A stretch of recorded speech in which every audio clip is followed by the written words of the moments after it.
On parle de l'après-Grand Prix de Belgique. Jean-Louis, première victoire pour Charles Leclerc en Formule 1 et également la première victoire de Ferrari cette saison. Oui, alors c'est à marquer quand même une pierre blanche parce que c'est une victoire historique. Déjà, une première victoire, c'est toujours, on entre dans l'histoire, hein, c'est celle de Charles Leclerc. Une nouvelle victoire de Ferrari, bah oui, parce que depuis le temps, ça manquait. Hein. Il faut se rappeler que la dernière victoire de Ferrari en Belgique, c'était Vettel. L'an passé, il faut rappeler que la victoire précédente, c'était aux États-Unis. Ça fait beaucoup de temps, mais c'est surtout l'avènement d'un jeune pilote qui, à la fois, offre toutes les possibilités, tout le potentiel magnifique d'un grand pilote, et surtout, ce qui fait la différence avec les autres, la maturité. On voit bien que Charles Leclerc, dans sa droiture d'esprit, sa clarté, sa gentillesse, aussi sa bonhomie, il est d'un talent absolument formidable. Et c'est, je veux dire, un privilège que de voir éclore un talent de ce calibre encore maintenant, aujourd'hui. Les Mercedes complètent le podium, et notamment Hamilton qui a été très pressant dans le dernier tour. Oui, alors, il faut bien comprendre que si Charles Leclerc a gagné, là-dedans, il y a deux actions très, très importantes de Ferrari. La première, c'est que, pour une fois, Ferrari a décidé de décider quelque chose, c'est-à-dire de ne pas subir les stratégies ou de Red Bull Honda ou de Mercedes. Ils ont dit, on va arrêter Vettel, qui est un peu moins rapide que Leclerc, on va s'en servir de paravent pour contrer les actions de Mercedes. C'est ce qui s'est passé. Et heureusement que ça s'est passé comme ça. Ils ont Vettel arrêté au 15e tour alors que tout le monde s'est arrêté au-delà du 20e. Heureusement que ça s'est passé comme ça parce que sinon, je pense qu'Hamilton aurait gagné, vous l'avez dit, hein, 9 dixièmes de seconde sur la ligne d'arrivée. C'est pas beaucoup. Le dernier tour était très chaud. Donc ça, c'est bien. Et la deuxième chose que je crois qu'on peut signaler, c'est qu'on ne peut pas dire que Ferrari n'a pas aidé Leclerc. Si, il a été aidé par Vettel, justement. Mais ça, c'est la règle. Je crois que Ferrari a peut-être décidé, au sein de la Scuderia, de donner finalement l'avantage. On ne peut pas toujours se battre à deux pilotes dans la même équipe. De donner l'avantage, peut-être, je spécule, hein, peut-être à celui qui a été le plus rapide en qualification. Le plus rapide, c'était Charles, largement plus rapide, puisqu'il était à 7 dixièmes devant Vettel, hein, après les qualifications, c'est beaucoup. Le plus rapide, c'était Charles, donc ils ont donné l'avantage à Charles, et donc ils ont envoyé Vettel au combat, mais je pense que Charles, sans Vettel, sans Sébastien, n'aurait pas pu obtenir sa victoire.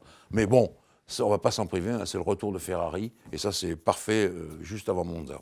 On note également les bons débuts d'Albon qui termine 5e pour Red Bull. Ça a été en revanche plus compliqué pour Max Verstappen. Alors Albon, très bien, parce que finalement, il a arraché ce classement. Il s'est battu comme un lion. Magnifique dépassement sur Daniel Ricciardo, qui pourtant n'est pas un manche en matière de dépassement. Et donc ça, c'est important. Verstappen, je ne me pose pas la question de son incident au premier virage.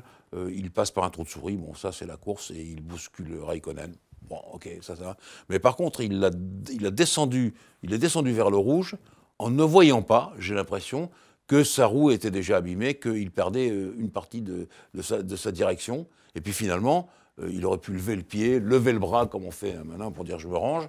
Et finalement, il est sorti de la piste. Je n'ai pas bien compris la situation. Là, il y a quelque chose que ou lui n'a pas bien analysé, ou alors il n'a pas eu les sensations qu'il voulait. Mais bon, pour en venir à Albon, chose magnifique, hein, il a fait une très belle course.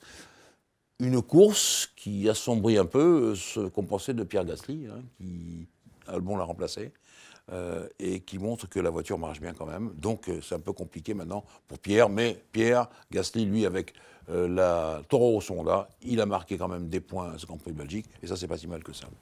Jean-Louis, quelques mots également sur Renault. Mais écoutez, Renault, les meilleurs représentants pour Renault, c'était McLaren. Ils ont été absolument batailleurs sur tous les plans, surtout Norris. Norris qui a pris un départ canon. Il double un nombre incalculable de voitures au premier freinage. Et puis il fait la course en 5e position. Excusez-moi, en 5e position, c'est derrière deux Ferrari et derrière deux Mercedes. Il faut quand même tenir le coup. Et puis il a été trahi par son moteur, dit McLaren, comme d'ailleurs Sainz l'a été également. Donc déjà, sur ce plan-là, Renault, c'est pas terrible. Sur le plan de l'écurie même, eh bien, donc on voit bien que Hülkenberg est dans les points, mais des petits points, alors qu'on pensait que les Renault étaient très rapides. Elle l'était, mais pas assez probablement en tenue de route. Quant à Ricciardo, eh bien, il n'a fait que dégringoler au classement. Il a même été, on l'a déjà dit, vous et moi, dépassé par Albon et sa Red Bull Honda, dans un endroit d'ailleurs où on dépasse peu souvent.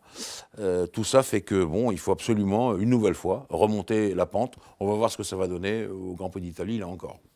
Bien sûr, Jean-Louis, c'était quand même un week-end au goût amer avec le décès du pilote Antoine Hubert en F2 la veille. Est-ce qu'on peut déjà établir des responsabilités sur l'accident? Non, je crois que nous n'allons pas faire ça. Jean-Philippe, les responsabilités, la FIA va mener une enquête, bien entendu. Tout ce qu'on peut dire, c'est que c'est dramatique pour Antoine, Antoine, il fait partie de cette pépinière où il y a eu Gasly, où il y a eu Leclerc. Voilà, il était prêt lui aussi de rentrer vers la F1 avec la Renault Sport Academy. Bon, qu'est-ce qui s'est passé? On le verra, on aura une enquête.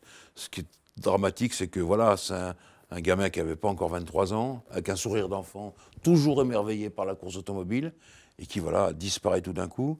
Ce que je voulais dire, c'est qu'il y a eu beaucoup d'initiatives autour de tout cela, et j'ai trouvé quelque chose de formidable, c'est qu'il avait le numéro de course en F2, numéro 19, au 19e tour, à la demande, je pense, des organisateurs, les près de 100 000 spectateurs de Spa-Francorchamps se sont levés et applaudis pendant tout le tour. Vous vous rendez compte ce que c'est? Tout le 19e tour du Grand Prix, à partir du moment où Charles Leclerc a passé la ligne, enfin le groupe de tête a passé la ligne, jusqu'il la repasse une autre fois, ils étaient debout pour applaudir le numéro 19. J'ai trouvé ça absolument sensationnel. C'était d'une émotion terrible.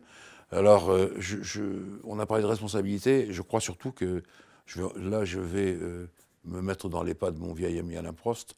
Je crois que les jeunes pilotes actuels n'ont pas la même notion du danger que les anciens. Je pense notamment au fait qu'il y a trop de simulateurs. Et quand on fait des essais toujours au simulateur, on ne se fait pas de mal. Et puis là, voilà, il y a des dégagements. Jacques Villeneuve critique beaucoup les dégagements en asphalte. Il n'a pas tout à fait tort. Il y a moins de crainte, il y a moins de peur pour affronter le danger. Et je pense qu'on en arrive à des extrémités auxquelles on ne devrait pas arriver. Voilà.